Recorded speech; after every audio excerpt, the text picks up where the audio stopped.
I'm in a dark tonight. I'm in a dark tonight. So, but as you know, we are peers here. We are leaders in leadership. The session will continue, and I'm very sorry for the technicalities that happened tonight. We are discussing a very wonderful, a very good topic with a wonderful speaker. And I'd like to welcome everyone. I can see our staunch members here, our regulars, our leaders, people that we are always with here every Wednesdays, and a special welcome to everyone.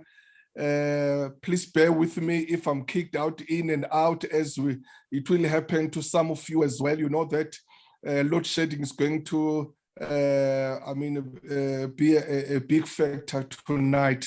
But as I'm saying that we are all leaders, we will continue. As for the very first time, you are welcome, and thank you so much for joining us. And please do feel at home and do participate, because we definitely want to learn from you. As we are here, we are leaders, all of us. Tonight, we are streamlining on Facebook and also on YouTube. So it's going to be a wonderful session. Let's assist this one. Yeah, okay. So it's going to be wonderful. It's going to be a wonderful session for all of us tonight. So please do engage, as we always do. The speaker will give us her address, and then after that we can engage her and engage each other as well, because that's what we do. So please, everyone must feel at home and everyone must participate, because we are here to learn and to relearn, or rather to learn and to unlearn and to relearn. As we always say, that leadership, it's a journey. We all learn from it. So let me introduce our speaker for tonight, and then she will address us, and then we'll start. As I'm saying that, please, let's bear with each other. If there is anyone who's kicked out, coming back, it will be like that because of load shedding. But we will continue, and definitely will have a wonderful session. So we are tonight going to be empowered by my sister, Mpho. It's our member here. She attends our sessions as much as she available, and then she's not the first time addressing us. She has addressed us before, so she is familiar with this platform as to how we do things. And then we are so excited and happy that Mpho availed herself tonight. She's a very busy person, but she availed herself tonight. So Mpho is the Chief Executive Officer at the Energy and Water SETA. She is a chartered accountant by profession. In 2017, she was appointed as the Chief Financial Officer of the Energy and Water SETA. And in 2018, she was appointed as acting CEO for about 2 years, until she was officially appointed as the CEO of the organization in 2020. In 2019, SAICA awarded Mpho the 2019 overall winner of the SAICA Top 35 Top 35 years under 35 CA's competition in South Africa. Mpho serves on a number of governance committees in private and public sector, which includes 2 advisory boards, also sharing an audit committee, and serves as a council member of a university. So we will give Mpho this time to address us. And once again, thank you very much, Mpho, for availing yourself. We are giving you this opportunity to address us. As I've said that, at least you are not a stranger of this platform. You know it, and then we'll engage with you and also with each other, because we are here as peers, we are here as leaders, as managers, and we are here to learn from each other. We are here to encourage each other and to sharpen each other. So over to you, my sister, and thank you so much, Mpho. Over to you. Thank you. Good evening, everyone. And thank you very much, Prof, for the invitation. My name is Mpho, as introduced, and I'm hoping just to share some of the experiences, which might not be years of experience. I've been very jealous seeing I think the previous speakers. It's Youth Month, and we're celebrating young people and what young people are doing. And you've been having some young people come in, and I wish I was still qualifying as a young person. Unfortunately, I've been kicked out of that league. But I'm going to really look back at the times, and I think the times that I've had an opportunity to lead as a young person, and the times today, and some other lessons, and really to lead into a discussion tonight on not really just youth leadership, but leadership and what we can learn as young people and as also beyond being young. As I was invited, good evening in the room. I'm seeing my previous board members, I'm seeing my guides, I'm seeing my support, I'm seeing people that I lean on. And now I'm very nervous. I'm seeing my colleagues, and I'm now beyond trembling, but I'm really hoping to have a great discussion tonight. The topic that as I was reflecting, that I thought I would just share with you is leaning as you rise. And I'm bringing this topic up because, and I think when you look in South Africa, you will see there's a lot of leadership opportunities for young people in South.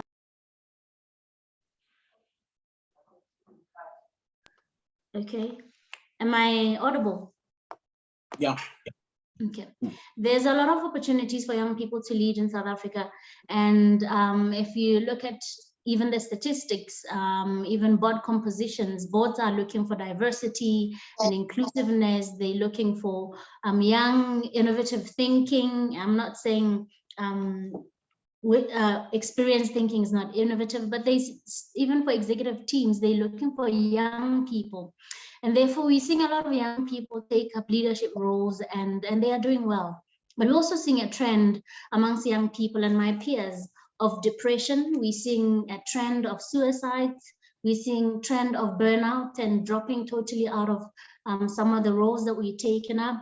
And we're also seeing a very high rate of relational challenges, where we're seeing young people who are in leadership roles going through divorce, especially amongst young leaders.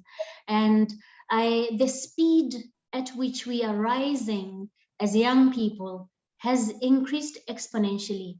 And therefore, I really look back and I look at my peers and I looked at myself, and I will share some of my experiences as a leader. And I thought it would be appropriate that we look at the topic, leaning as you rise. And as I'm talking leaning as you rise, have in mind the picture of someone who's climbing a ladder, because we call it a corporate ladder. And leaning, and as a leader, as you are rising at high speed, it's not a comfortable posture for a leader who wants to grow and who wants to rise. Stopping to lean for support, stopping to lean to ask, stopping to lean to inquire, stopping to lean to take a rest is not something that we want to do because of either the pressures that are around us, and also our desire to succeed, and also comparison to our fears. So I want to talk about leaning from two perspectives tonight, which is the leaning to listen, leaning to ask, and leaning to learn. And the second point is as you are rising up that ladder, leaning to rest, leaning to seek support, and leaning to reach out and support others.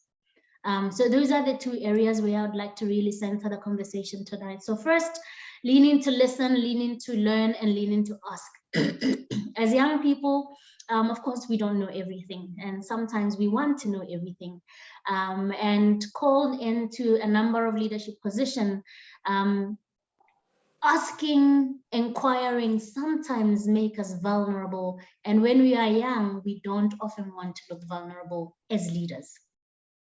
We take up roles where your capabilities obviously have been identified. You've got strong leadership quality, your technical ability and your knowledge, and you're working with people qualifies you to take up a leadership role. But often we take those roles because we are young with limited experience. And in the organizations and around us, there's often people that we can listen to, and there's often people that we can ask. And there's often people, even in the organization, we can learn from. I'm going to give examples in my life from a learning perspective. I entered the space, you read my my experience, as you were sharing my experience. I moved totally from an accounting firm where I was doing advisory in the financial services, from accounting standards to the legislation. I was doing strategy evaluation and strategy facilitation sessions where I would develop strat plans for organization. And I moved into an organization where I was tossed as a chief financial officer, and I had never taken an executive role. I was, how old was I? I don't remember. It's a very long time ago. I was probably 31. That's very old. I was probably 31 or 32. And I hadn't done the work. And I was taking up a role in the energy and the water sector where I don't know much. And as a CFO, I needed to also appear that I know what I'm doing. I had the pressures to succeed, and I had the pressures to do well, and I had the pressure to put policies in place, but I had no idea how that needed to be done. And from a learning perspective, I had to admit, for me, this is the first step where you stop, you lean, and you ask someone. I had to admit that I do have some gaps as a leader, as a young leader. I had to admit and say, where do I have weaknesses? Where do I have, and I think that takes some element of being vulnerable to yourself, first of all, and to others, where I had to say, Mpho, where are your weaknesses and gaps? Because if I don't identify my weaknesses and my gaps as a young person, what am I hoping to be in the next 5 years? How do I grow if I don't identify areas of growth? So I had to stop, and I think it took me a long time because I did not, you know, I think amongst our peers, when you become a CFO, you don't want to look like you don't know. And I had to admit to myself that, Mpho, there's certain things that you don't know how they should be done. And there are people around you that probably know how it's going to be done. And it does not reflect that you are weak. And I think that it took me a long time to ask, because I felt like people will ask me, so how did you qualify for the position if you don't know what you're doing? If you don't know how that is done, how did you get in there? And I think in the public space, there's a lot of accusations of how we get positions and how we get posts. And you often don't want that to be a conversation that, no, I earned this because I'm capable. I earned this because I can. And therefore we don't ask questions. And therefore the first step for me was to admit that I don't know everything. I don't know everything. I have gaps, and if I want to grow, I need to lean in and I need to ask. And that can appear as it's slowing you down. And I'm going to continually say, let's have that image of climbing the corporate ladder and a lateral ladder and having to stop, lean, and ask. It looks like you are delaying. It looks like you're going to delay your speed. It looks like you are weak. You're not climbing as fast as you should. But that was for me the first step of leaning in and really asking. But I had to ask after admitting to myself that there's certain things that I don't know in my life. And this is where one grows. I found that when I stop, I assess myself, I identify areas of growth. I learn and I grow when I do that. So the first for me, it was that to really stop and ask, and as I ask, I learn whilst from the lessons from those who have those who've passed there before. The second one for me was to leaning and to listen. I think listening is a skill for a leader. Very difficult for you to lead if you can't listen. It's easy for me to run up the stairs and be the best, want to be the best CA or want to be the best leader or best CFO, but I had to stop this. I had a couple of times where I had to stop and realize that it looks like in your life you're not listening to anyone. You've got your own ideas of how this should be. You've got your own ideas of how you are going to lead the organization from a finance perspective, but really you're not listening to your peers. You're not listening to yourself. There was a lot of time where my body was saying stop, and I didn't stop to listen. There was a lot of time where, from an internal perspective, where you've got the stuff that is crying out, might not be calling out your name, but you're not stopping to listen. And I think one of the things that was very critical, which I'm still trying to learn, is learning to stop and to listen, to lean in and hear. Learn. I think everywhere, whether it's in a session like this, something is being said. Whether it's at home, it's from the children, something is being said. Whether it's in the workplace through certain complaints from employees, something is being said. And for me, was the stop and lean and listen. And I think it does not look attractive for a leader to stop and lean. I'm going to keep saying that because it's things that make us uncomfortable. Might not look attractive for you to, and often we ask ourselves, who am I listening to? We even choose who we listen to. We don't want to be seen listening to certain people or certain groupings. So that's for me the first a consideration when we talk about leaning to listen. First of all, I think leaning to ask, and leaning to learn, and leaning to listen. And that's whilst you are climbing that corporate ladder very fast. And those two don't go together. It's uncomfortable posture for a leader. The second area that I would like to discuss is what I spoke about: leaning to rest, leaning to find support, and leaning to reach out to others and support others.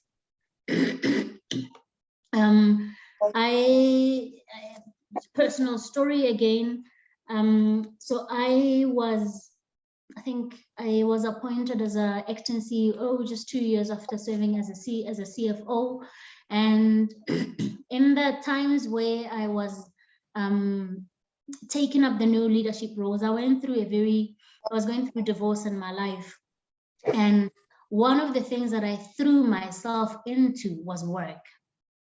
I was so much under pressure to prove myself at work. I was so much under pressure to do things right. I was so much under pressure, and I think I was in an organization that was growing and changing, to make sure that I do my best, and not only to prove myself to the board, but really to myself, because I think I'm a bit hard on myself. And one of the things that I never stopped to do was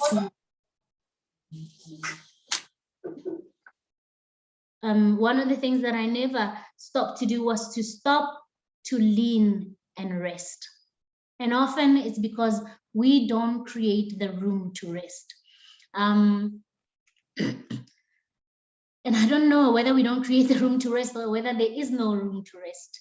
As I said, there's always these pressures for us to succeed. There's always these pressures for us to do better, and not really to outdo others, but to do better and to be able to yield some results. And I never rested. I looked back only two weeks ago, I was grounded sick.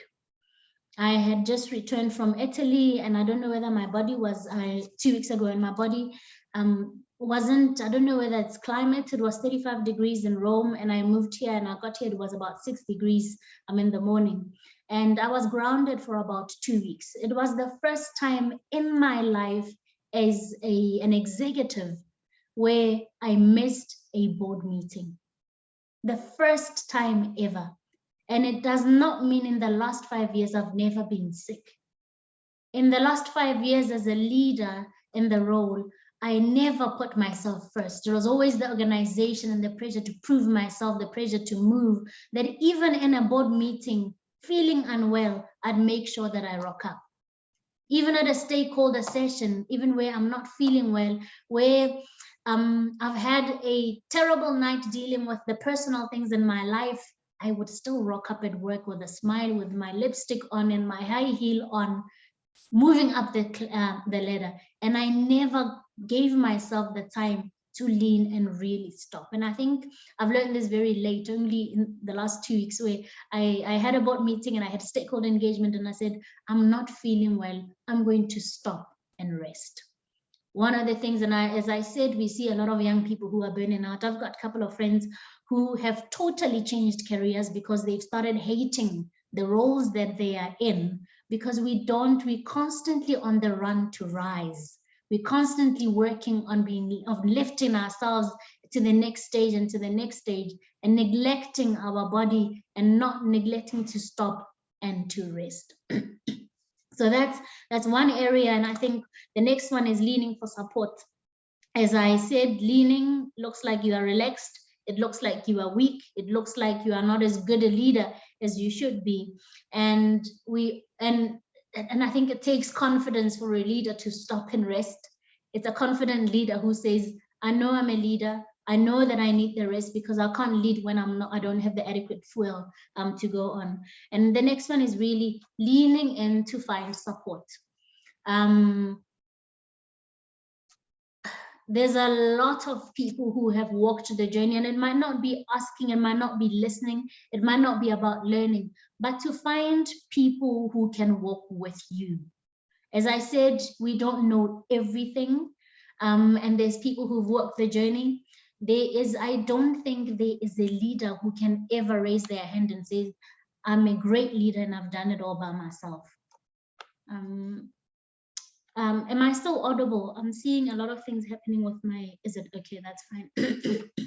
I don't think there's a great leader who can say I've never needed anyone to support me. The pressures and the bashes that come with a leadership position tend to shake us at times. The challenges that come with being a leader can shake one that on your own, you might find yourself on the ground, and you constantly need people around you to support you, whether it's your peers and whether it's your mentor, whether it's someone who is in the same space as you, or someone who's totally in a different space. It's very important that we find that honest support around ourselves as young people. It does not hold us back. There's nothing wrong with climbing the ladder with people supporting you up. It does not show weakness. It does not show that you are not capable of doing it on your own. It's just showing that leadership is not, for me, I don't think it can be done single-handedly. They might not be there at decision-making, but it's people who are around you who speak into your life and who speak into where you drink, for me, where you drink certain pearls of wisdom that you might not have, especially as a young leader. And then the other area is as a leader, which I've identified as you moving up, the ability to lean and reach out to others. It's very important. And I'm saying this because it can get very lonely up in the leadership role when it starts burning, when it's decisions that you need to make on your own, when the challenges of that role and of your personal life come, it's you on your own. So I think it's very important for me, as you are climbing the ladder, to stop and reach out to others, whether it's you supporting others or whether it's you reaching out to lift others to come up with you. It does not hold anyone back. Amongst us young people, sometimes, I refer to myself as young, I still consider myself as young. Amongst us young people, we often, I think, don't have the time, don't have the desire to look back and to look on the side and to carry someone with, because they are heavy And when I climb up this corporate ladder, they might just make my life a bit more difficult. And the reason I'm saying that it's important for us to lean and reach out to support others is that often we arrive at some of the destination. I don't know what a leadership destination is. Sometimes we arrive in those spaces where we feel that I have achieved as a leader. And I said, it's either you are lonely or sometimes you are empty-handed. I think for me, the greatest injustice we can do to ourselves is to arrive and say, I'm a leader, I'm an experienced leader, but when you look at what you've achieved and when you look at what you have when it comes to what you can give to others is nothingness. Where because you have not stopped to learn, you have not stopped to rest, you have not stopped to grow, you have not stopped to take others with you. And when we get to the top, it's either you are lonely or you arrive at the top and you have nothing. And I don't want to say you have nothing as a leader. And for me, I compare it to a whole lot of experience of 15 years in leadership role, but I can't advise. I don't have any wisdom in me. I can't give anything out. And I think it's such a sad space for a leader who has invested the time in building certain things to come to a time, and which I don't want to. I don't want to be a 50-year-old who's been a leader and have nothing to give to those who are around me. So I think for me, those are a couple of things that I really just wanted to start the discussion for tonight. So to look at leaning and I think the appearance of leaning, the posture of leaning, and accepting that it's okay to lean as you are rising, that it's okay to stop and rest as you are rising. It's okay to stop, to reach out to others as you are rising. It does not cost you anything. It does not hold you back, but it builds you into a more experienced, a more knowledgeable, and more wiser leader for tomorrow, for today, and a more wiser leader for tomorrow. So I'm going to stop sharing here, maybe open it up for discussion. I can go further into maybe discussing some of, I had a lot of life experience that I wanted to bring in, and maybe I can bring those as we are asking questions and discussing. Wow, thank you. Thanks, Mpho. Thank you so much. Powerful, so much we have learned from you. Great insights and nuggets. Yeah. I see a hand there from my sister there. She was our speaker was it last week, Pauline? Was it you? Yeah, I think so. Paulina. Prof, it was last week. Last week, absolutely, yes. Over to you, Pauline. Over to you, my sister. Thank you so much. I couldn't wait, Mpho. I'm sure you realized just when you paused, my hand was already up. Thank you so much for such a great presentation, and thanks, Prof, for these insightful sessions. One, I just want to say thank you for being vulnerable with us. I think, truth be told, the journey of leadership is scary and nerve-wracking, and you highlighted quite a number of important points to say it's not always easy to say, I don't know, because in the generation that we live in, we are trying so hard to prove ourselves. But I just wanted to gather that lived experience and that feeling of, given the opportunity, like you said, in your early 30s, you are appointed on the CFO role. And I can imagine a lot of things that you were dealing with in your mind and trying to sort of establish yourself to say, am I ready for this? I know I'm capable, but if you can just take me through that emotion and how you've managed to navigate through it, even as you go up the corporate ladder, because I see myself in you. And I think hearing somebody like you speak makes me say, it's okay, you can learn, you can lean. But how did you navigate around that pressure? What was going on within you? Did you feel like there was something you were losing amidst of you trying to take those pauses to get to where you are today, and even as you continue to grow? Thank you. Over to you, Mpho. Thanks, Paulina. Thank you very much. And thanks, Paulina, for the question.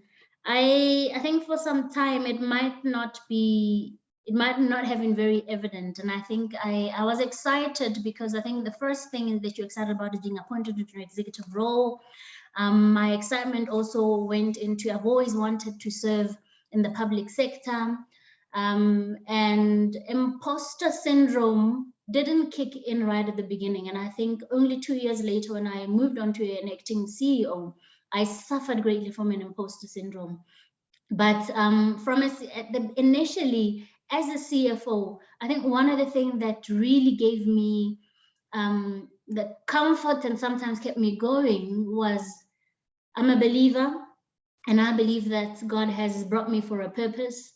And that purpose for me has always been to impact and change the world. And I have always asked myself, in my career, I would ask myself, how am I going to use my qualification to impact South Africa?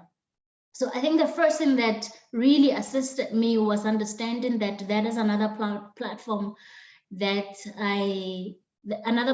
God has given me for me to impact. And as I saw areas where I could serve and where I could use my abilities and capabilities, it was an affirmation of you're at the right place. But when I moved into the CEO role, I suffered greatly from imposter syndrome. When I think even when I often thought, I think my board is buying into the vision that I'm bringing, the board is aligned to me, there was always a question that says, Mpho, do you think you are capable? And this is what got me to say, Mpho, assess your weaknesses and your gaps. And that for me was difficult. Most difficult thing was sharing them with someone. I saw my gaps and they were bigger. I had more list of gaps than my pluses. And and I had them for a long time. There's nothing you can't pray about your gaps. You must do something about them. So the most difficult thing was my gaps and my potential weaknesses to be an effective leader is sharing them with someone and seeking counsel. And what I did is that I got a life coach, and I said, I don't want anyone I know, because I was still dealing with, I don't want them seeing me as a weak person. So I got a coach, and I would sit with that coach and lay all these weaknesses down, which was a difficult thing right at the beginning. But it really assisted me, because in my weaknesses, I was able to identify certain strengths. And in my weaknesses, I was able to identify areas of growth, and that's how I grew. But it really, how did I navigate around that pressure of sharing my weaknesses? And I think it's getting to the point where remembering my purpose. I said, I want to be an effective leader who's bringing about change. And in my current state, I can't bring about that change because I need to learn and grow. And one of the greatest things that I learned from that coaching was that there's certain things that we define ourselves with at a young age. And I know I had certain things that you often say, nah, I'm this type of a leader. This is what I want to do. These are the areas where I want to serve. And we make those decisions with the limited information we have as young people. As we get exposed to more information, we are allowed to change our minds. I'm allowed to change my perspective, where I said, you'll never see me serving in the public sector. I'm allowed, as I grow and I learn and I see what I can do in the public sector as a leader, to change my mind regardless of how wide I've communicated that standpoint. I will never take a management position in a certain, we make such declarations. And I think one of the things that helped me is to say there's certain things that you framed your life around that are not helping you to be a great leader. They are actually weaknesses, they're sort of gaps in your life, and you need to sort of, we talked about unlearn and get over them. Admit that I've changed my mind. It does not look weak. So I think it's really aligning yourself again to your purpose. If a gap and a weakness in your life is hampering your purpose, it's easy for you to say, I'm going to swallow my pride and knock on a door and ask. Thank you so much, Mpho. It's really helpful. I think it's just refreshing to hear another young leader, young female leader. It's like you're reflecting the next couple of years into my face. So truly appreciate that. Thank you. Thanks, Prof.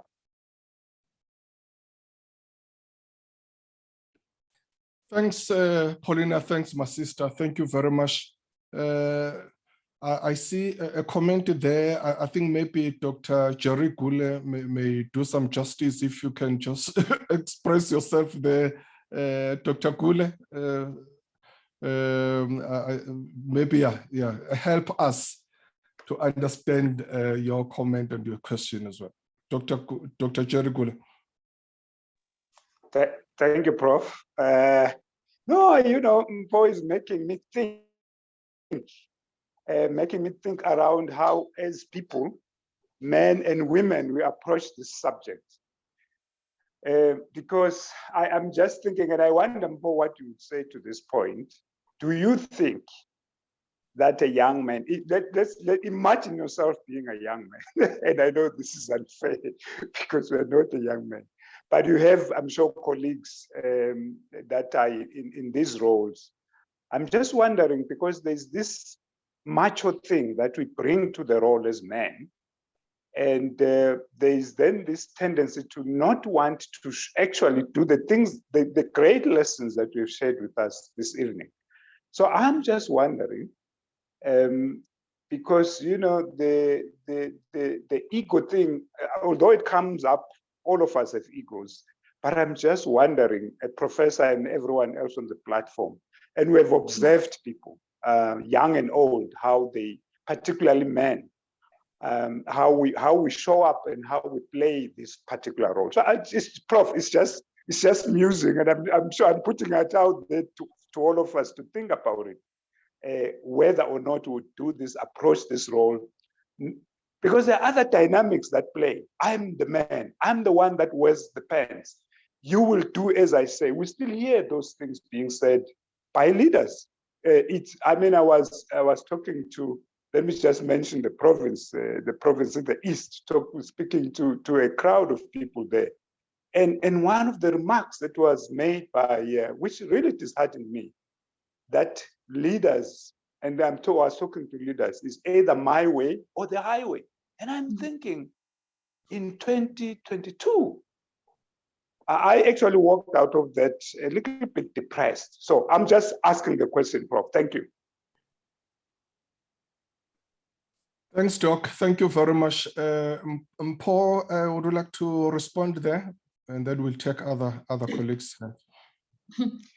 I would like to hear from the young men, but I'm going to imagine I'm a young man.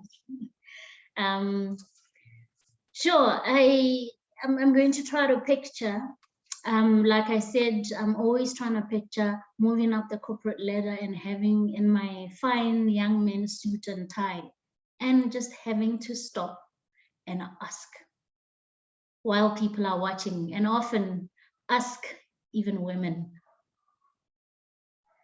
I think it must be a very difficult thing for a man to, even in the workplace, to come and say, I'm burning out. A man to say, I'm not sure how this is done. This is imagining, I'm not saying it's how it is, because it is difficult for women to ask someone and say, which direction do I go? And I think it's going to become more difficult where there are more women in leadership roles and young men who are working around those women in leadership role, for those men to ask women. It's going to take a lot of getting over yourself, getting over that macho, let me not say getting over that muscle. I think relaxing that muscle and understanding that I am here to grow, and if I need to grow and learn from a woman, if I need to grow and learn from a man who has passed, there's nothing wrong stopping in my suit and putting my briefcase down and asking a question, because it doesn't change your path. It doesn't stop you reaching your destination. It just says you get into the destination more equipped. But I'm sure it's difficult. Yeah, that's why we are here as leaders. That's why we are here to learn from each other. And thanks, Paul. Thanks very much to Dr. Gule. We'll take these hands. I see Dr. Sibongiseni there. Dr. Sibongiseni will be followed by Dr. Fiso Ngobo. And then after Dr. Sfiso Ngobo, I see my other brother there, Mr. Franz Baleni, in that order, please. So it will be Dr. Sbongseni, followed by Dr. Ngobo, and then from Sfiso Ngobo to Brother Franz Baleni. Over to you, Doc. Thank you. Thank you so much, Prof. Good evening, everyone, and special thanks to our guest speaker, Mpho. Thank you so much, my sister. I enjoyed. Thank you for sharing your wisdom with us, which is basically based on experience. I mean, you shared some things that triggered my thoughts when I reflect back on leadership and what it means to me. And as a young person, I still fall under that category, by the way. So thank you for that, for your insights. So your title on its own, it just reminded me of a statement that made me have a better understanding of leadership itself. I mean, learning as you rise. You need to tell yourself or humble yourself enough to reach out to people for support, and you need to know that it gets tough sometimes, so you need to give yourself time to rest. And also, most importantly, as you rise, you need to stop and learn. So that was very key. So the statement that your title and those insights you shared, it says basically leadership is a team sport. So that made me kind of enjoy what leadership is, because it's basically a very broad subject. So we need to find time to try and enjoy the journey, because we know it's not going to be tough. So as you need to enjoy, there's an element of happiness when you think about the word joy or to rejoice. And with that in mind, I think it also helps to, try and deal with the imposter syndrome. Sometimes I think if you look back into your life to introspect, you will find out, okay, no, you deserve to be here. I like the fact that you are a faith-driven person. You mentioned God. You know that God has a purpose for you. But the most important thing is also to validate yourself and look back into your life, think about your achievements. You are not just in this position by chance or by mistake, or regardless of what people might say, saying, okay, because people talk, especially if you are young, you find yourself in powerful positions. People will gossip and say nasty things, but as long as you know your truth, you know that you deserve to be there, and so forth and so forth. But for other people, this is one thing I wanted to share regarding, to prime yourself for happiness as you are into leadership positions. I think of a word prime as an acronym. So it means that when you prime yourself for success on a daily basis, like if you win your morning, you will win your day, and then eventually your life will be easier. So priming yourself, it means that if you look at the word prime as an acronym, P stands for praying. So on a daily basis, if you wake up knowing yourself who you are, you pray to your God, and you do things that will make you feel confident to face that particular day or any potential challenges that might come into your workplace, you have a very strong support, which is basically your God. And you're also mentioning that learning as you rise to learn. And as the second letter in the acronym PRIME stands for reading.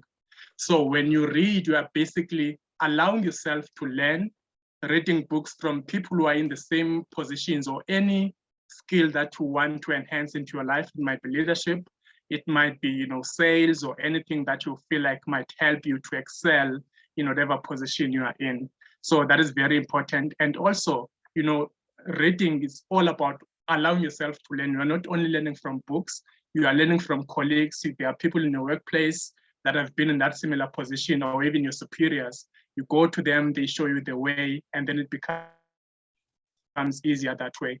For I, which is the middle letter in the acronym PRIME, stands for introspection. So, take some time to think and reflect. You tend to have a better perspective of the world around you, and even how the things worked in the past in the company that you are in, the organization you are leading. So you tend to have a better perspective. And then M for meditating. It also related to, introspection, but meditation as a practice, is all about mindfulness, having a sense of peace in your life, and not to be overwhelmed by the noises around you. Even your inner, sometimes you tend to be your own critic, and even your worst critic as yourself. But if you know putting yourself in a position whereby you don't even listen to negative voices within you. Those ones outside can do you no harm. There is a kind of a story that says something along the lines of, if you are a ship doesn't sink because of the water around it, but if the water gets inside the ship, then it will sink.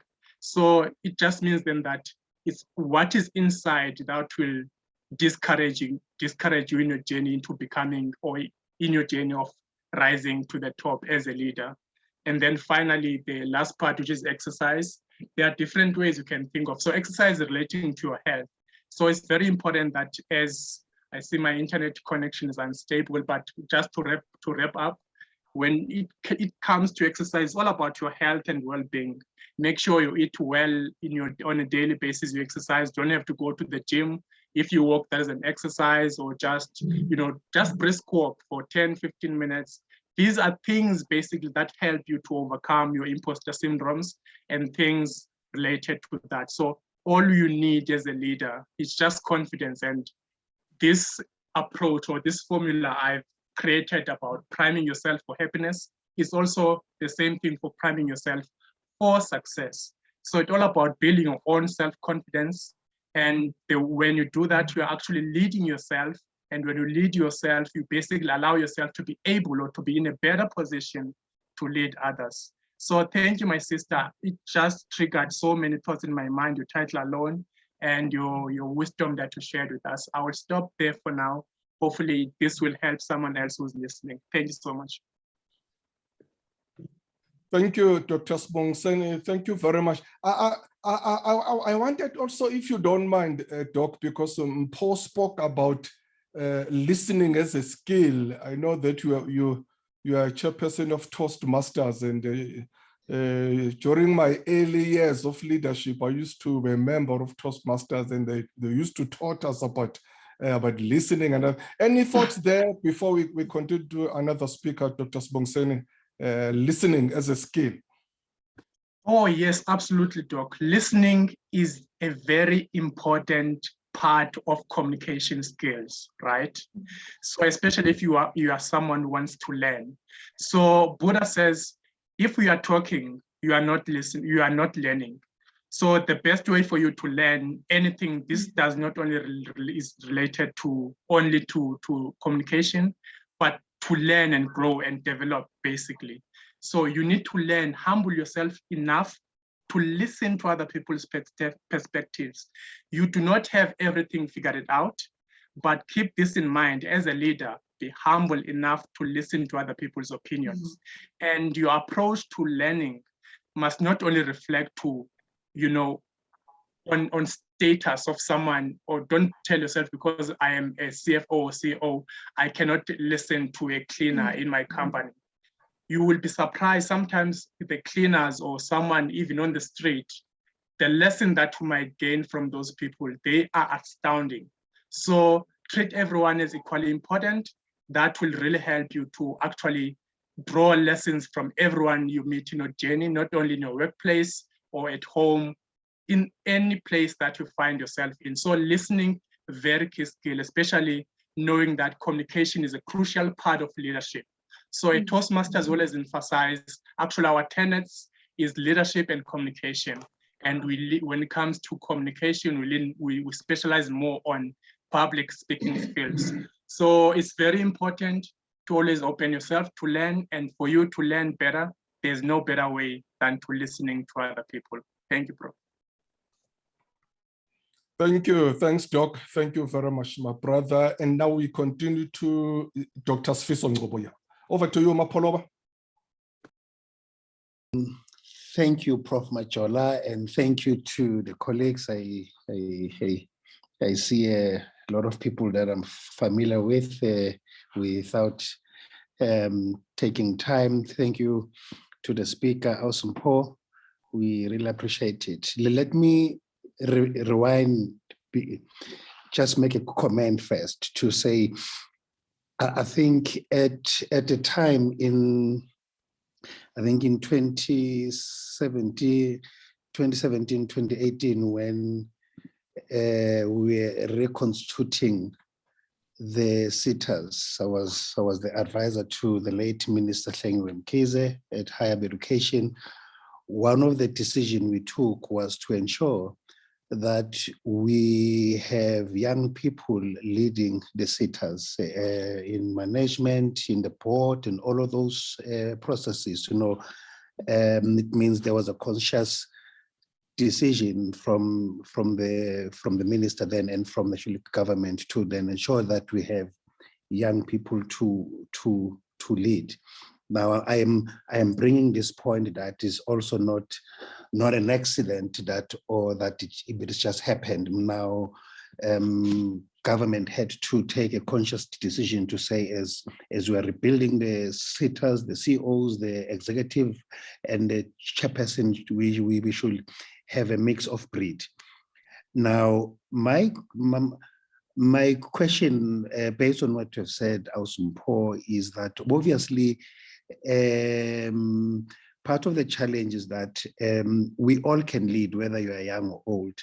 But part of the problem is that even if Dr. Sibongiseni spoke about listening as being a skill, we can listen, we can be skilled to listen. But the problem, we can hear what people are saying as leaders, but we are not responding to what people are saying. We hear, but we're not responding to what people are saying, because as leaders, we tend to have these things. So no, I'm the manager, the buck stops with me. You hear that there will be a risk that maybe the people who are reporting to you are presenting, but because I'm the manager, it stops with me. What is your take on that? To say we hear, we listen, but we are not acting based on what we are hearing, because also sometimes as leaders, we act or we respond based on if the comment came from Sisnikelwa because I am closer to her, therefore I tend to listen to her more than I will listen to any other person. Now, where do you distinguish yourself there? Then lastly, I think this is not only to you, but to everyone who's here. I'm just not going to mention a name because it has been in the public discourse in the past few weeks.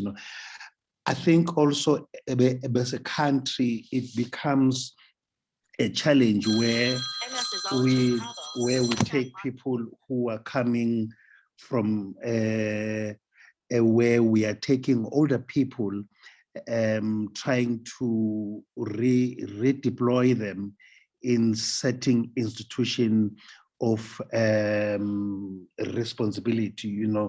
Now what will be your take on that, to say bringing people from retirement to take certain position in the public sector, in the private sector? We have seen that happening without really mentioning them, because it cut across the public sector and the private sector. Does that deprive young people an opportunity to can be able to lead and take those responsibilities? Prof. Majola and Mpho, thank you very much. I know that we know each other from other processes, but now because this is a professional platform, I will address you as Mpho. Thank you very much. Thank you.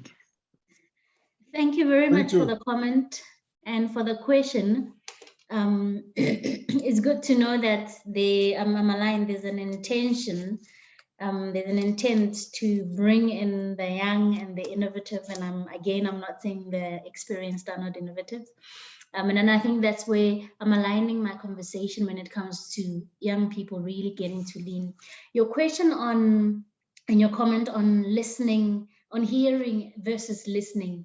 The reason I framed this leaning as you rise is really thinking about that posture.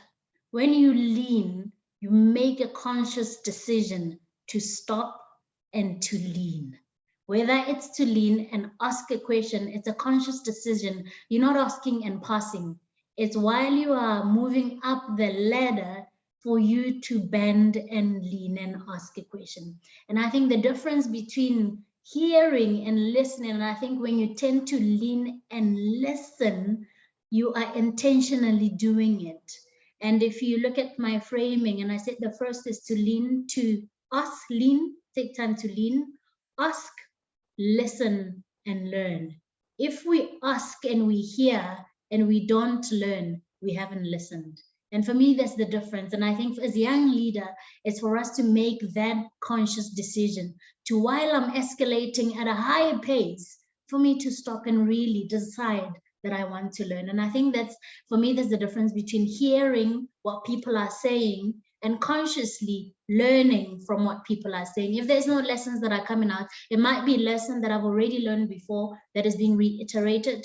It might be something new that I'm learning that is being said. But my difference between me hearing and my difference between listening is going to come from what I've learned from there. And it's often reflected in your growth, in one's growth. Have you learned? Because there's often a lot of people who tell us, the way you are making decisions, there's certain things that I think you need to be aware of. And often we say, no, it's an old-fashioned way of leading. We must move in with the time. We're not listening to what's being said. We are hearing what's being said. So for me, listening is reflected by my learning, which is also going to come from my growth. So if I don't grow as a leader, there's a big chance that I'm not listening to what's around me, whether it's people who I might think are not at the level that I should be listening to, or whether it's people who you might think that aren't experienced enough to speak into your life and contribute to you as a leader. So how do I distinguish the two? For me, is my ability to hear and learn from what I'm hearing versus my ability to hear and move on, ignore what I'm hearing. So that's that when it comes to listening. I think from what we are seeing in the trend, I'm in the energy and the water sector, and it's sad. I was speaking at a youth conference in the for Department of Water and Sanitation yesterday, and I've repeated the same thing also at a water summit. It's sad that in the country, I say we've got an aging workforce that is aging together with this infrastructure. And what we are doing is that we're taking the aged in the energy and the water sector, and we are bringing them back as consultants. And it's evident within the energy and the water sector. And your question is that, are we depriving young people of opportunity? And I think we've deprived young people because there's a huge gap between the qualified and the skilled. We've got a lot of, I'm going to give an example, we've got a lot of qualified engineer, but the capability and the skill to make decisions and to be involved in major projects and design, we haven't capacitated them in the past, I'm going to say in the past 15 years. And now there's a call for them to lead, but they're leading empty-handed. And sometimes we're setting young people for failure in certain, I'm going to talk to in the energy and the water sector. We're setting people up for failure where we haven't capacitated them enough to take up certain reins, but we put them into these reins, and next day we look back and we say, look, we've given young people opportunities and they're messing it up. So I think we have deprived a lot of young people the ability to take over, and I'm talking about the energy and the water sector, to lead because of the lack of the skill and the experience. People are in jobs, but they're not getting the skill to be able to take and lead these organizations. The influx of foreign engineers who are experienced in our country is a reflection of what we've done. The regurgitation of old, aged workforce into the water and the energy sector is a reflection of what we've done in the country when it comes to teaching people, and I think giving the young people an opportunity, not only an opportunity to grow and to learn and to get the skill that's required to lead.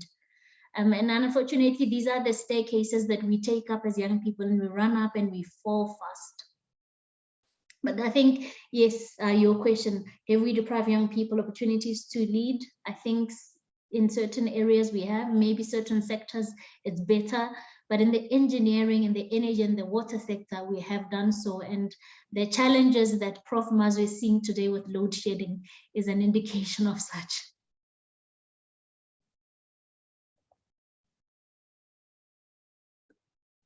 Oh yes, so true there, Mpho. And that's very interesting and very important what you are mentioning, the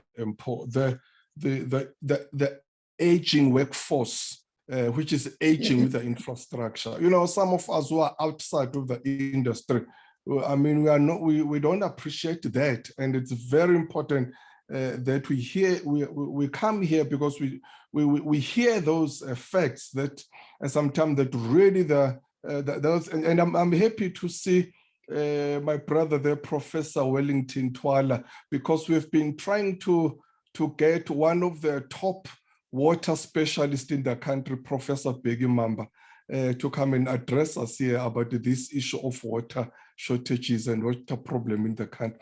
I hope we'll find a slot in a very near future so that he can come, you know, and talk about this, and talking about the professor, and he just raised his hand. But we'll come to you, Prof. Let me take my brother there, Franz Baleni, and then he'll be followed by Brother Shumelo Sitonga. Over to you, my brother Franz.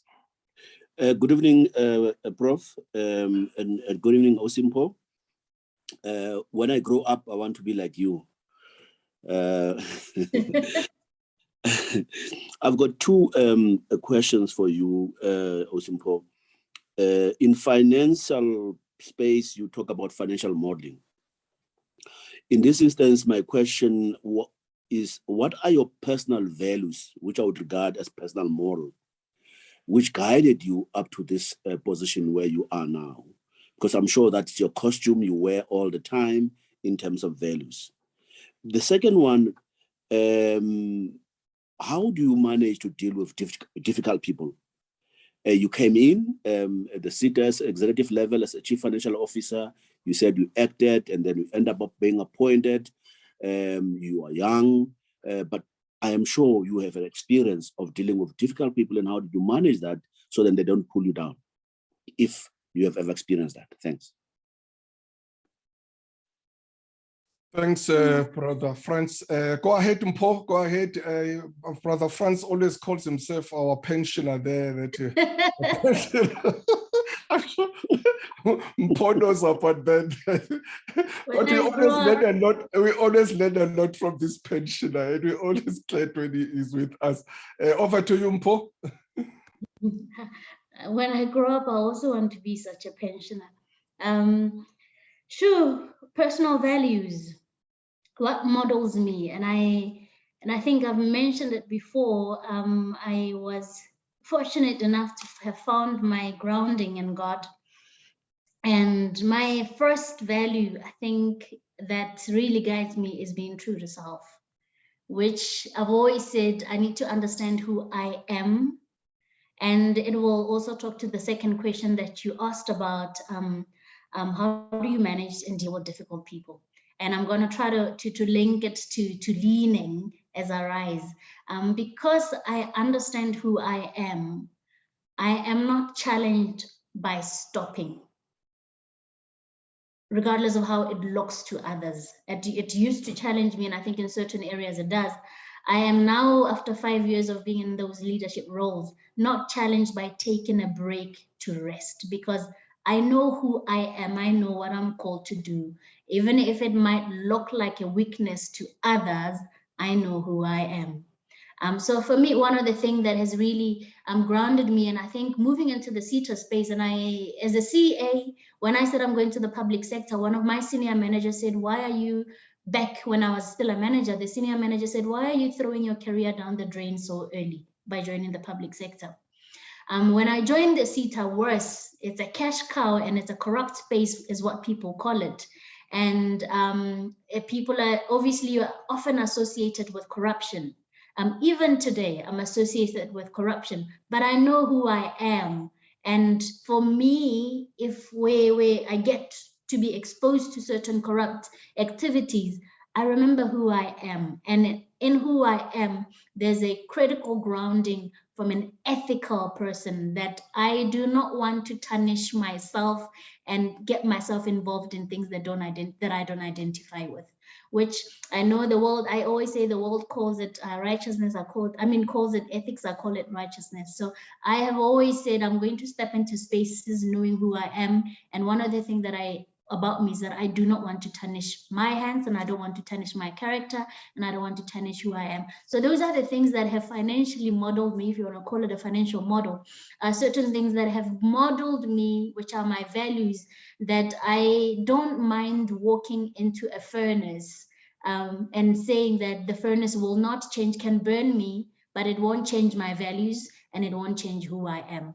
I know my purpose, and regardless of what stands before me, I'm going to serve my purpose. I go by my motto is that I look to the sun for inspiration, and I say, for as long as the sun comes up every morning to serve its purpose, so shall I. The sun comes out whether it's cloudy, whether it's thunderstorms, you might not see it, but it comes out. So for my purpose is that I'm going to remain the person I am in the storm, in the sunshine, in partly cloudy situation, and even when it rains. Some people might not see it. People might not clap their hands, but I will continue to be who I am. And that has really served me. I'm in a difficult space as a young person, taking up a leadership role where there's a lot of young men. I had a difficult chairperson also in the board who had high expectation. And I see two of my board members, past board members in the room, very high expectation, and they needed an organization to change tomorrow. And I had to make sure that even that difficult situation, I remained who I am. I smiled every morning and I served my purpose. So that's how, for me, that's how my personal values is really ethics and knowing who I am and staying true to myself and continue to serve my purpose. How do I manage difficult people? I think the first thing really is knowing who I am. In the midst of criticism, I've been criticized as a leader, I've been bashed down as a leader, I've been threatened as a leader, but in the midst of all those things, and I think the thing that really kept me grounded is that I respect myself. Sometimes I say to myself, I respect myself too much to disrespect another person. So even if it's so difficult, in the public space, I've dealt with people with legislation, and it's been my cover. My strength point has been the PFMA, has been policies where people are difficult unnecessarily. I deal with you through a policy. If I need to change things around you, I will change things around you by setting policies that don't allow me to engage with you on personal matters, but to engage on policy matters. And legislation. But I think the main thing that has assisted me to deal with difficult people is really to understand who I am and understanding where people come from. And I think often when you listen to people, you get to see behind the difficulty. Often people have an agenda behind why they're being difficult. And I think there's been an appreciation where I see where certain things are coming. So I'm not going to chase what sits in front. I'm not going to chase your agenda because I know where it's coming from. And that can only come from really listening to people and hearing even what they are not saying, which can be dangerous, but often hearing what people aren't saying. So that's how I've dealt with people. They're just staying true to myself and who I am, and staying to my value, that I don't disrespect myself and disrespect others in that in the situation where people are difficult. And I have taken it to heart many times. I have gone to bed many times where I'm struggling to deal with a difficult person. I've sought advice, which is another thing. Stop and ask. I've sought advice, and that has also assisted to say, Mpho, here it's beyond you. Get help from others, and it has assisted me really to deal with those difficult people along the way. Thanks very much. Powerful. Thank you. Thanks, Mpho. You've inspired me with that sun one, that waking up in the morning, just looking at the sun. So powerful. Thank you so much. Now we'll move on. We're gonna take the following people. Brother Hlumelo. Hlumelo will be followed by Professor Twala. And there is a question there from my sister. I'm very happy to see Sis Gukumkiza here. Gukumkiza is our past speaker as well. She's the CEO of Insurance SETA.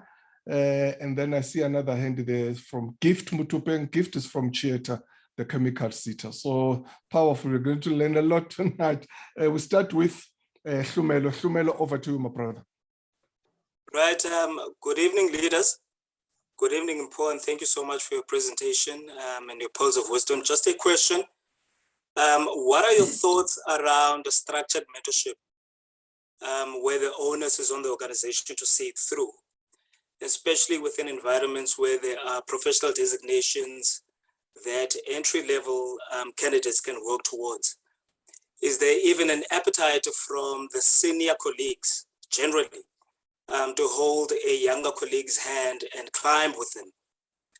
What kind of impact do you think it would have on workplace morale and the prosperity of the organizations into the long term? Thank you. Thanks, Hlumelo, and then we'll be followed by Professor Twala. My views on structured mentorship. I think from an organization perspective, I think there's certain areas and certain times where there must be an effort to contribute to building, and I'm going to say the younger people who are wanting, or younger professionals who are wanting to grow, or younger people who are wanting to be professional.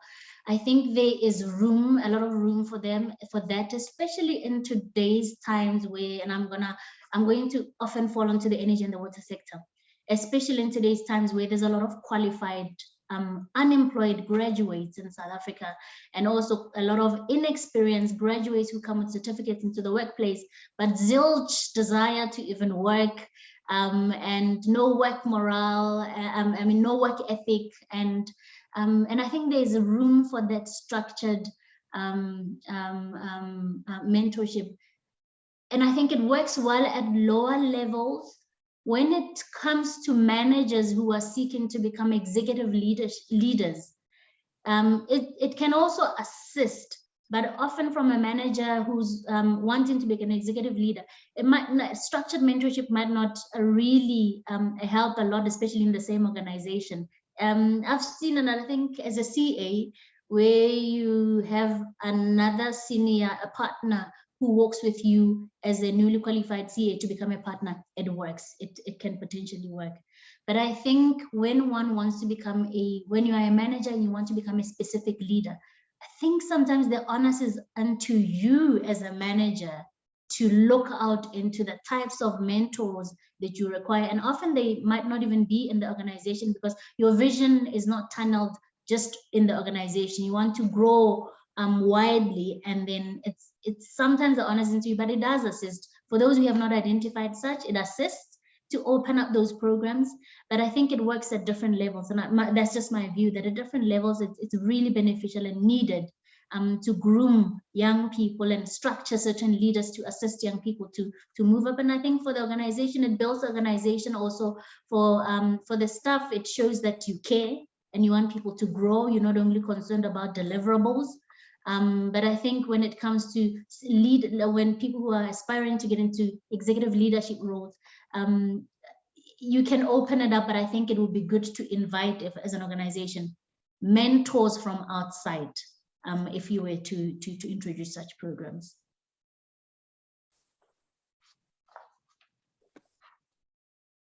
Thank you, thanks sis, and thanks Hlumelo.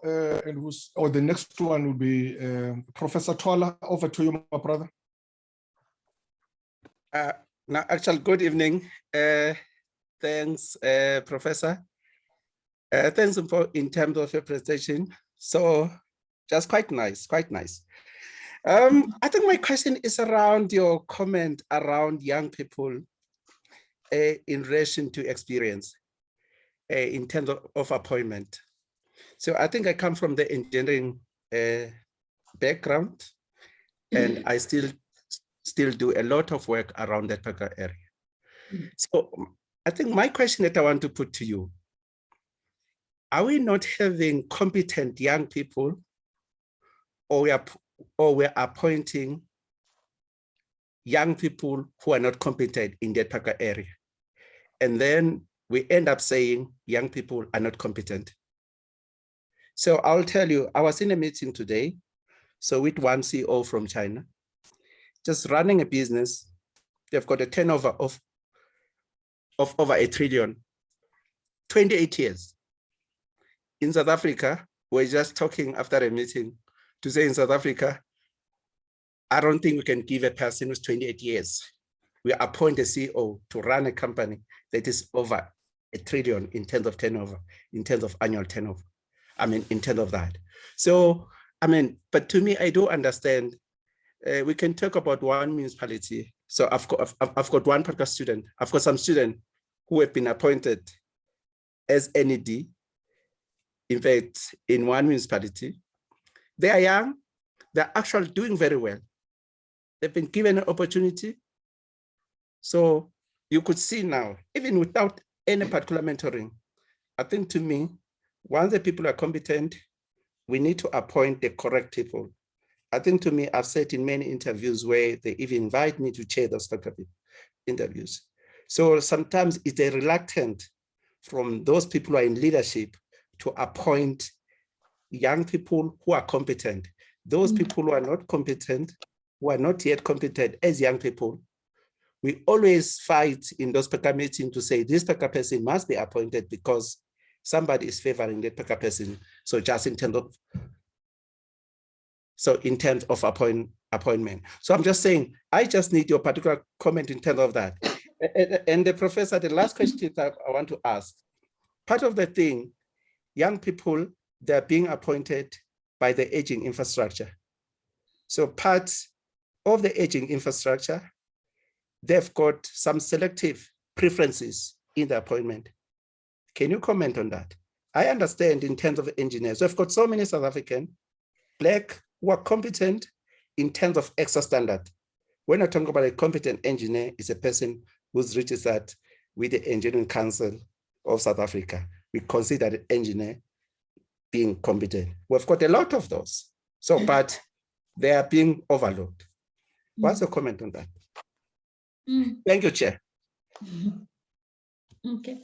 I think your first question on, are we not having competent young people, or are we not appointing young people who are competent? And I think there's a lot of young people who are competent. And someone does not need to get into a role when they are fully experienced and we learn. For me, we appoint people on the ability that we see in them even to learn and to take over certain roles. We cannot wait and say we're waiting for young people to be fully competent. But in the engineering space, one of the reason I'm saying we're not exposing young people into roles that will allow them to lead tomorrow. And I'm saying in others, we are in the private sector, I'm seeing it. I'm going to give an example. We've got a new sector that came within the new industry from a renewable energy space, the wind turbines. We've got wind turbines in South Africa that we are seeing mushroom, but we don't have a single wind turbine designer in the country. We don't even have a qualification. And most of these wind turbines, obviously all of them are manufactured outside the country. The engineers are outside the country. When the wind turbine breaks, we've got South Africans who have the skill to climb, oil, clean, bring down the wing, what do they call, the blade, and then someone from outside will come in. And tomorrow we will be wanting leaders. Now we want to appoint a CEO or a leader, chief engineer in the wind space. Then we're going to say there are no young people around to appoint. Yet we have not exposed young people to even the engineering around wind turbine. We've only limited them to wind turbine technician. And I'm saying the challenge is that we want to now say the pool that is available is wind turbine technicians and who are been exposed to cleaning and oiling a turbine. But now we want them to lead the design elements of turbine. And that's for me is unrealistic. And that's what I'm saying. We're not giving the young people, even though sometimes the engineer is qualified, what they are assigned to do in the workplace does not position them to take over the leadership role tomorrow. And I think the question that I was asked when it comes to mentorship and structured mentorship, we need that structured mentorship in certain areas to ensure that we are building that capacity amongst the young people to have the experience and the know-how in certain fields, so that we can have that innovative thinking and we can have a pool of young people that can become leaders tomorrow. So it's not, and I think there's a lot of young people who are competent. There's a lot of young people like me who are given opportunity, even with our incompetence and with our gaps, to take up certain leadership roles, and we learn as we go. And I think it's not about having young people who are fully competent before we appoint, but saying, have we capacitated young people? Have we mentored young people? Have we exposed young people to experiences beyond qualification that will allow them to lead and make those decisions? And I think there are 20-year-olds in the country who can, there's probably a 28-year-old who can run the country tomorrow. And then maybe some people will not agree with me, but again, the question is that, have we exposed young people at 28 to certain things that will allow them to even lead the country at the age of 28? Yeah, thanks, Mpho, and thanks, Prof. Thank you so much. That is why we are here, to learn from each other, to learn from I mean, there's so many things, really. I myself am learning to that I didn't know. I wonder, we've got in our call my brother there, and I hope I won't be hijacking him. Thabo Molekwa. Thabo is the managing director of Siemens Energy. It's a very obviously big private sector. Is an engineer as well by profession. So I wonder if Thabo, maybe if you wouldn't mind just to give your insights around this issue about young people, engineering and all those things. I know yours is private sector, and obviously Siemens is a very big organization. We'll come back to you. I see I hope you but if you are able to talk, if you are able to respond, Thabo. But for now, we'll come back to you, my brother, while we are thinking about your response. For now, let me, as I promised, to take Siskuku. Siskuku, as I said, that is the Chief Executive Officer at Insurance SETA. And then after Kuku, we'll take Gift Mutupeng. But we'd like to get your insight there, my brother Thabo, after this. Siskuku, over to you. Good evening, Prof. Good evening, Mpho, and everyone on the call. Mpho and I always have long conversations about the space that we are in as we work together, and it's always a pleasure to listen to her speak because she's full of wisdom past her young age. So I was hoping, Prof, that you just read my question and without me having to make any a comment, but thanks for the indulgence. As Mpho was sharing her insight, I also just wanted to affirm what she's saying, that the prospect of someone who or a leader that leans as they climb the ladder or they move forward, their success the prospects are higher. But what is of particular interest to me is, once the leader has done all of that, they have achieved the great success that they would be, aspiring, working towards. I just thought it would be interesting to hear your perspective, Mpho, about how do leaders view themselves outside of positions, because sometimes the positions that we are given responsibility to take to lead the organizations that we work for, sometimes they can be so big that a distinction between the person and the position becomes very blurry. And then how does a person look at themselves outside of that position and still maintain their costume, to borrow the words of Mr. Baleni? Thank you.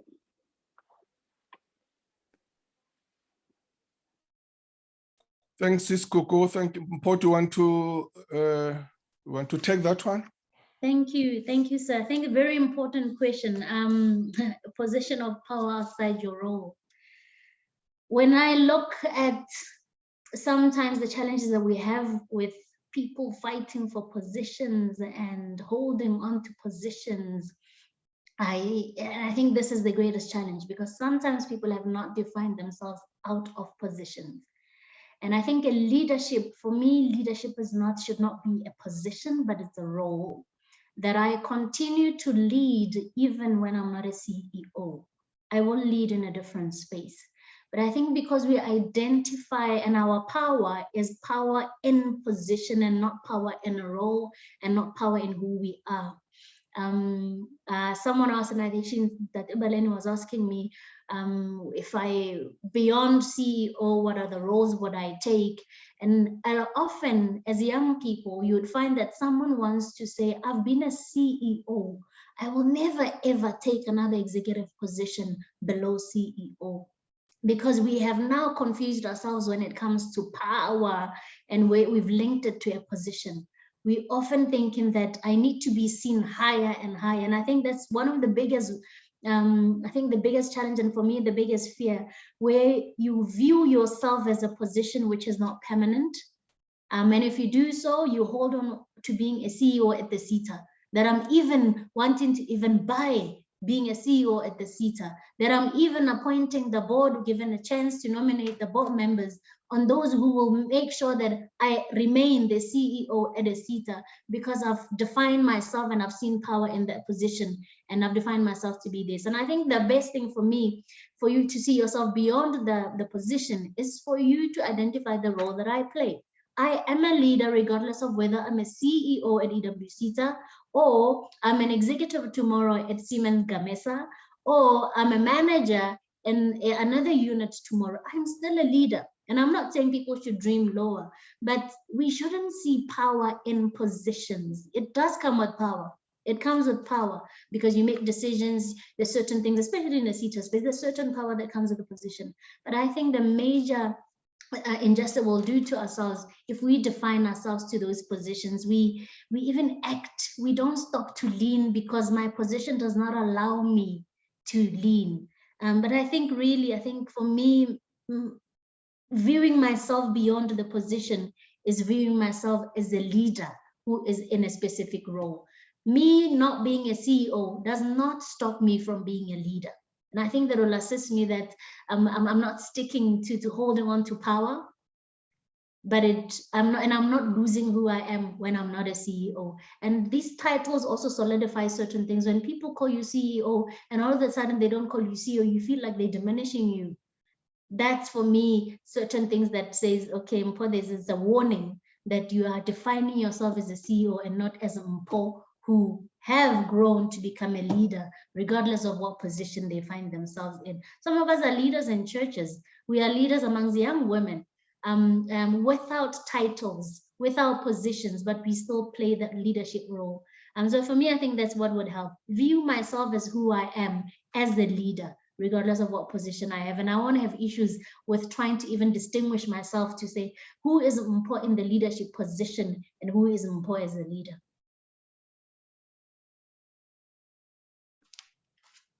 Awesome. Thanks, Mpho. Thank you very much. The next one was my brother, the gift. Over to you, my brother. And then after gift, then I will ask Utabo just to say a few words. I see another engineer there, Dr. Pet Mazibogo, is an executive at Telkom. I see his hand. He will also give us some insights. Gift first. Over to you, Gift. Okay, thank you, Prof. It's the first time attending this session. I must say I've been inspired by Mpho's presentation. I think it was a good presentation, and thank you for the wisdom that you've shared with us. I just wanted to tap on the point that you just spoke about with regards to Mpho as a leader. How would you define yourself as a leader? And obviously outside, considering your position as well as you as a person as well, how would you define yourself as a leader? And then secondly, I wanted to find out as well, in terms of the leadership role that you are currently in, how do you ensure it's based on the pressures that come with the territory. How do you ensure that you keep your internal and external stakeholders happy? I know it must be a difficult challenge, given that there are many stakeholders that you engage with on a daily basis. But just to give us a highlight in terms of how do you keep them happy? Yeah, I think those are the two questions that maybe I'd like Mpho to just share some light on.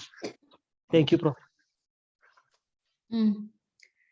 I think the first question you asked, how do I define my Mpho as a leader?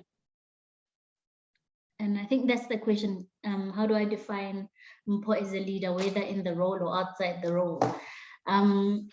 So I think the first thing for me, and it's the ability to lead myself. And I know we all, most of us have probably read John C. Maxwell's books and talks about influence. And the first step for me was the ability to influence myself and to lead myself into even spaces that I had dreamt of, desired. The ability to influence myself to remain true to myself. And for me, that's the first area where I said, I am a leader because I'm able I have the ability and I've been able to lead myself. And I know we're not in the interest of time. One thing that when I finished matric, very quick example, when I finished matric, I didn't have my parents say to me, well done, we are done. We've paid school fees, it's time for you to fend for yourself. And I didn't have the means. And I went to my father's employer because I wanted to go to school. I went to my father's employer and I asked them to fund. My dad didn't want to do that. And I asked them to fund my schooling beyond matric, and they did. And for me, it's been certain things in my life where I've able to, even things that are not in reach for me, to get out of myself and lead myself into the spaces I want. I wanted to be qualified. I wanted to be something, even though the circumstances in my home didn't allow and didn't promise. I was able to move and step out and take the risk and lead myself and lean and ask for help. And for me, that's been my definition. It's been my defining moment as a leader, that I've got the ability to lead myself to reach a destination, even without the resources, but bringing in resources from different spaces. So for me, that's the first thing. I define myself as a leader because I've been able to lead my own life. My ability to influence myself, to not get tarnished in certain things. For me, that's also a definition of me as a leader. It's really not positional. It's when I look at young people that I've worked with, that I have influenced their lives, when I've looked at mothers and married people that I've worked with and influenced my life without taking positions in their life, for me, it has defined me as a leader, that I've got the ability to change and impact someone's life. And for me, that's a leadership quality that says to me, you can even step into a CFO role. If you can influence and change an individual's life, you can step into a CFO role and lead people and influence people in that space. So it's really, I've defined myself as a leader, first of all, because I've been able to influence myself to get to a stage, to reach a certain, to reach certain milestones in my life.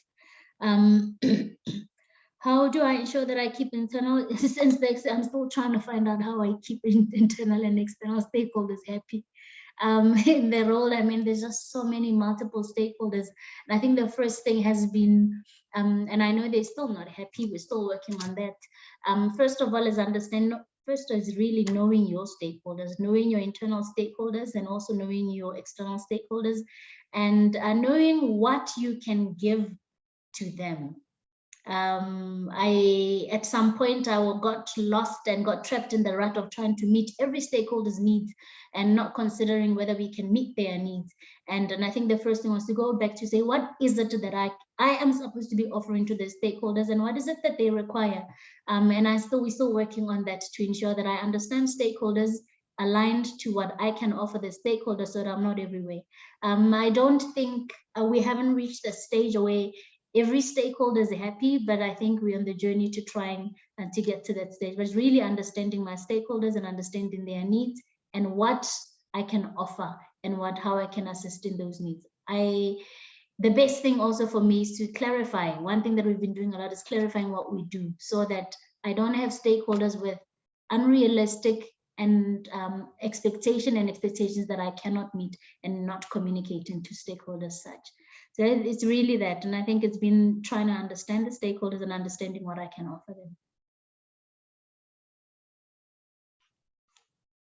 them. Thank you. Thanks, Mpho, and thanks, Gift. Now we will just give, as I asked my brother Thabo Mlekwa just to give us some insights there. I did say that Thabo is a managing director at Siemens Energy, and is responsible for the whole of Africa and Middle East. And so it's a very big portfolio for him there. We owe you, Thabo. I know we owe you. We'll sort it out. By the way, Thabo challenged us as well to design and start a mentorship program, because he realized that we really need to start mentoring younger leaders and managers. We are still busy with that. So please don't shout at us. Over to you, my brother Thabo. Yeah, thank you, Prof. And thank you for the platform. Thank you to our dear sister there. I normally don't like to comment, Prof. I always sit in the background, because this is my quiet corner, my quiet space, middle of the week to also learn. So I often refrain myself from commenting, and I try and listen. But I can comment, because I don't think there was a specific question per se, but it was a conversation on skill set. And I think I can only agree. I think it's one of the things that we seem to not be getting right. When I started in the engineering space, it started in the mining initially, and it was a highly technical environment, but there was a clear structure on how you would move from being qualified, and by the way, from day one with a degree, you were no better than an artisan who had certificates and so on. And there was a recognition that you had to go through a certain process. So some of those structures have somehow disappeared in a lot of companies and industries. But I think that's something that needs to come back. But having said that, this is a conversation, coincidentally, I had the same today with an industry leader. And we seem to try and push sort of and we were broadly talking about localization, but part of it was around skills. And we seem to want to push for localization and skills by policy, as opposed to trying to create a demand. So I think we have to balance that value chain. And a practical example for me, and precisely around the wind, there is a sense that there's enough companies and there's enough technology in the wind space that we should be able to get to a certain level of competence, a certain level of skill sets in South Africa. But I think we also need to understand that while that's true for South Africa, but that's also true is the fact that we're competing globally. And I always make this example that, we always want to have a factory that makes up all these units and all the units. But I think we should try and pick our own niche that will differentiate us globally, our own niche that can also ensure that we not only provide skill sets for ourselves here, but we also become a base to supply the globe, if not the continent. And I think, I can give an example. In Siemens Energy, there's a specific niche we have in South Africa that was built over many years, but we didn't realize that it was a niche until now. And which is, if you often go to these power stations and power plants, there's a control room. That control room is a couple of screens that you would see that shows you all the alarms and so on in the plant. But the intricacies of putting that together, the controls that comes with that, the software programming, the technicians that lie behind to ensure that you get accurate measurements and so on, is such an intricate skill set and it takes years to develop. Now, globally in Siemens Energy, we're the only one country globally that has such a concentrated amount of skill set of that specific niche. And I think if I look at that, our guys become sought after in Asia Pacific, in Europe, and mostly in the US. And I think that's a conversation we probably need to maybe then specify and pin down which specific areas do we really want to play a niche in. I think we have quite a time bomb that we're sitting in the country, given the amount of youth unemployment. And I love the conversation around, we try and debate a lot of things around age and when is it appropriate age to be at point X and Y. I think that's an old discussion. We really need to be having a conversation on what skill set do you need to be doing X, Y, Z and work around that. That's my contribution. Thanks. Thanks, my brother. Thank you so much, Thabo. Thanks a lot. Mpho, if you don't mind, let me take these two colleagues, then you can just respond. And after that, you can just give us your closing remarks. Let me start with my brother there, Dr. Pat Mazibuga. I did say that he's an engineer as well. He's an executive at Telkom, and then he will be followed by Dr. Sfiso Ngobo. And then after that, we'll give to you, Mpho, just to respond, but also to give us your parting shots. Dr. Mazibuga, over to you, my brother.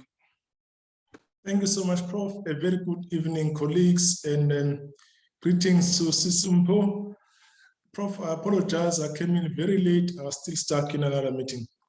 So I just want to depart from where Thabo was at. I'm an engineer. I started my career at Unilever. As a young engineer, I invested, or those that were ahead of us, invested a lot of time and effort within what we call engineering and technical fundamentals.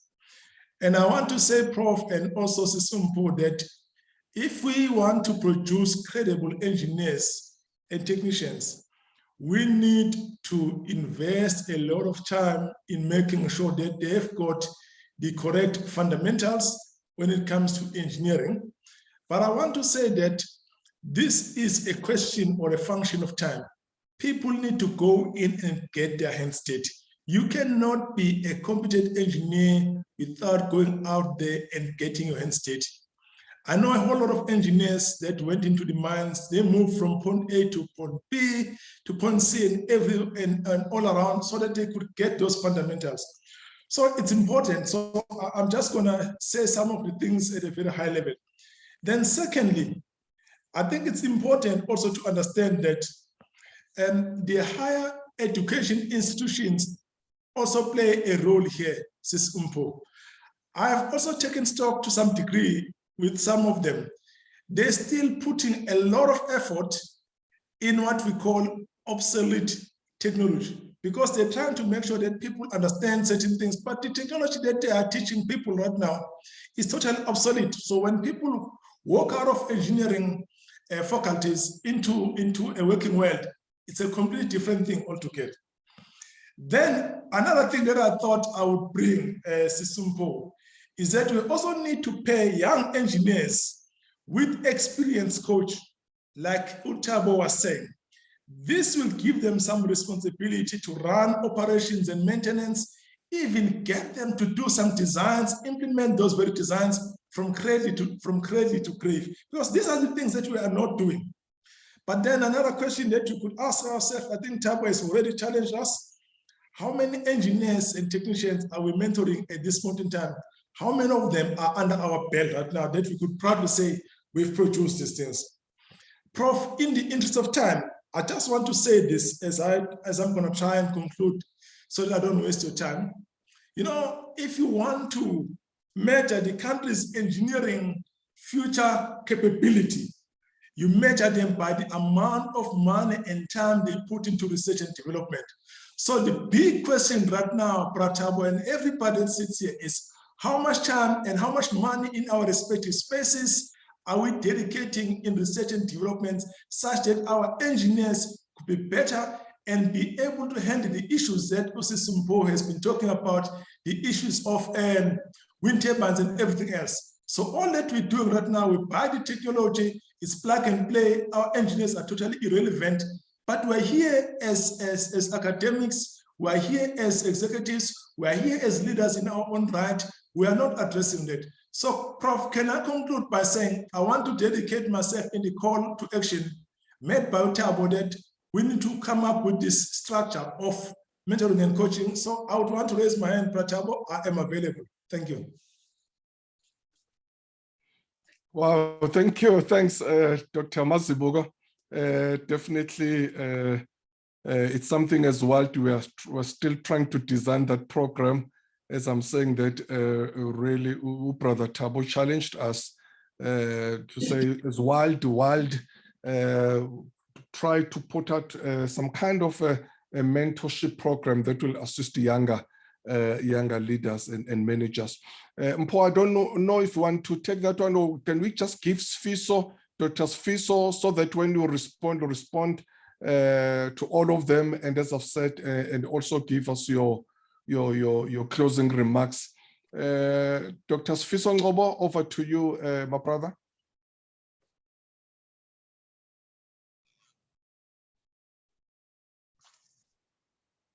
Is Dr. Ngobo still there?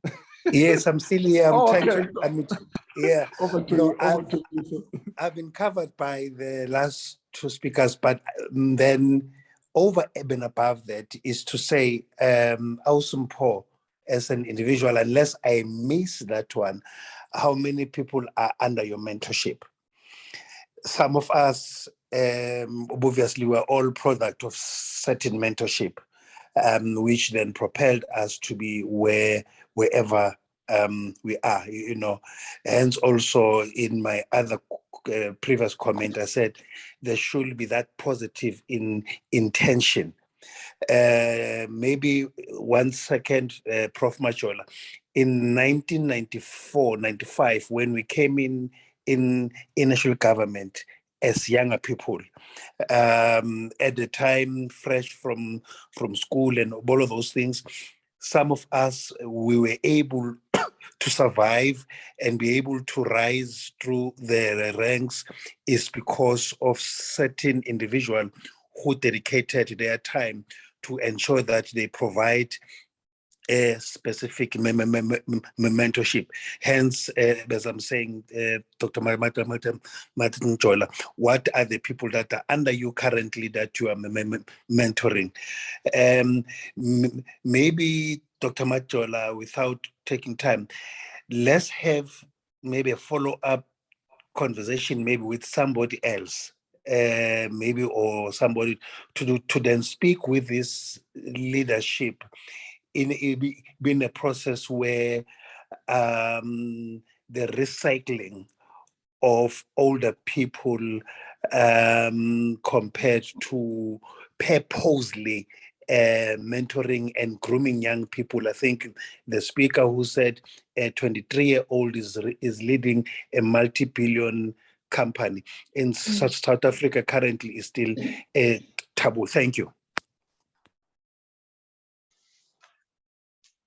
Thank you for comments, and I think I'm learning a lot, and I'm challenged by the engineers in the room, and I think I'm getting more than I bargained for today. And thanks a lot for those. And I think there's a room that I'd potentially connect also with Thabo and Dr. Pat on what can be done within this space. And I know we're not talking engineering, but it's really talking about positioning leaders who will be able to rise and who will be able to lean and bring others up also as they are rising. And I take those comments, and I think there were a couple of questions that were asked, which I think is open questions specifically for me in the sector to look at some other things. And I think as leaders to consider I think practically, what are you doing? Because we can talk about mentorship, and I think the last speaker is asking, how many people am I mentoring? And I'm going to share, I'm not great with, I don't know why I've filled my hands with so many things to do, but I do have a group of young women that I mentor in villages. I sponsor certain events to ensure that I am able to get them in one room. It's a beauty pageant where I know for me, my purpose is that I would like to give a young girl who's in the village where there's no jobs a dream to become something. And I sponsor the beauty pageant, and I talk to them within those pageants to say, for the little stage that you were able to walk on confidently in that village, think of another stage where you can walk on that. If you can walk on that stage, there's another stage, whether in any platform, that you'll be able to walk on with confidence and make the impact that you want. And so for me, that's one area. And I think specifically, I've got some young girls who are sitting in Amsterdam, specifically South Africans. We have struggled finding meaning outside the country, who are struggling they don't want to come back home. And I might not have a structured mentorship, but I work with them to just get them to be aligned, where someone needs to come back home, they must come back home. Where there's no need to come back home, find life outside the country. So that's what I do. And I think one of the things that I really want to share, that beyond professionals and beyond the qualified, there's a lot of people for me that I find can be mentored. I've mentored a tea lady at work, where I used to work as an accounting firm. The lady who was a cleaner and was making tea, is called the tea lady, is now a BCom graduate who's opened her own company, who's served her articles and is signed up and is doing bookkeeping and tax for even doing my tax.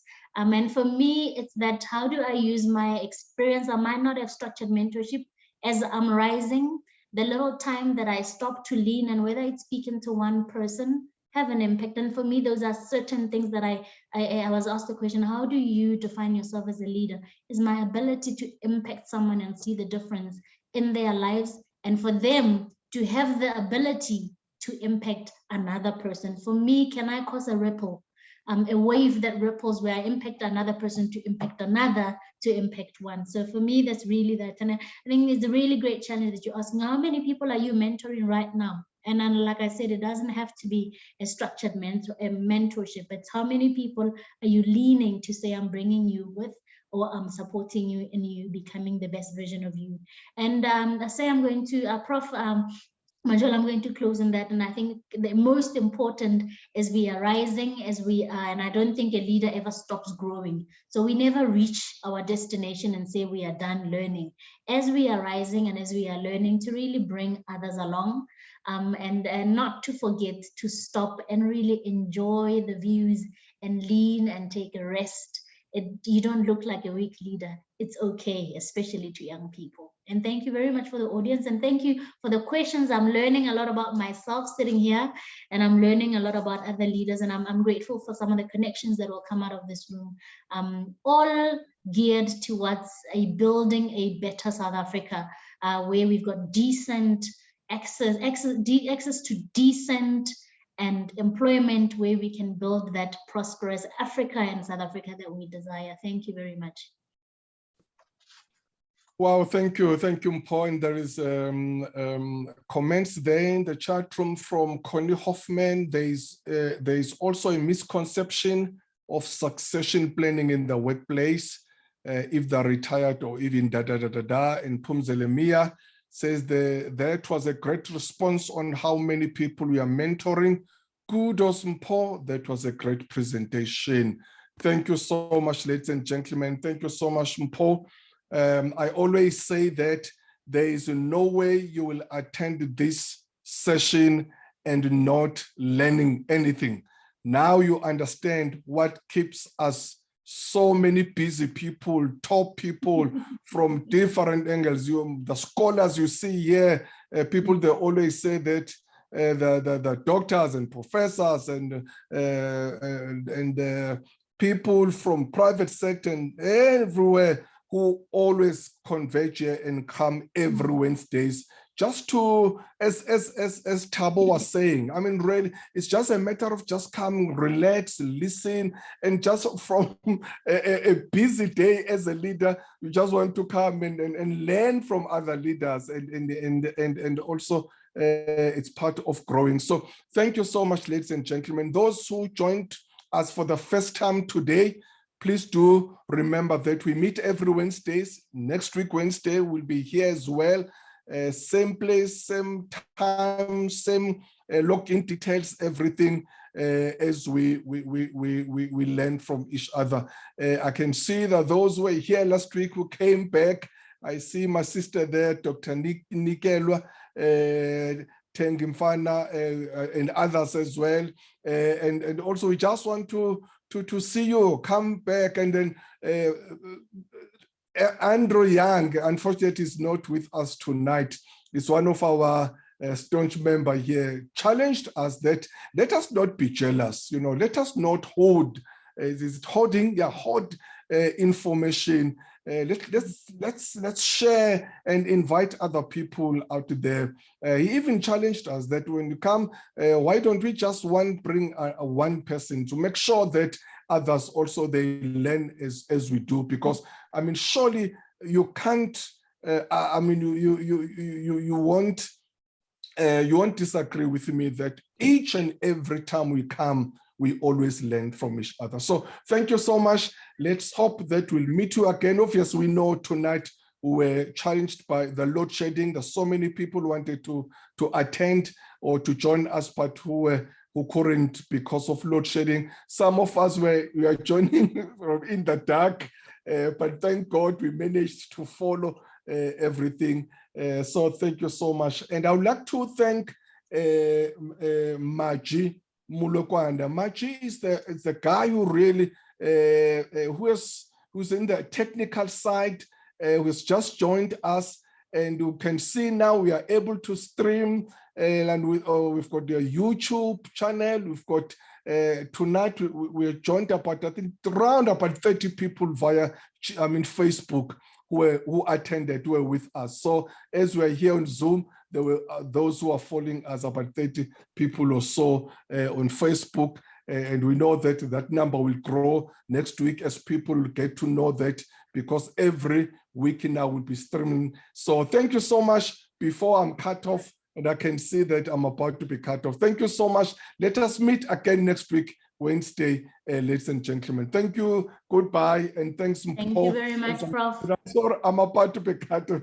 So thank you so much. Thanks a lot. Bye-bye. Bye. Bye. Okay, bye-bye. Thank you Bye. so much, Mpho. Thanks, Bye. colleagues. Thank you. Bye.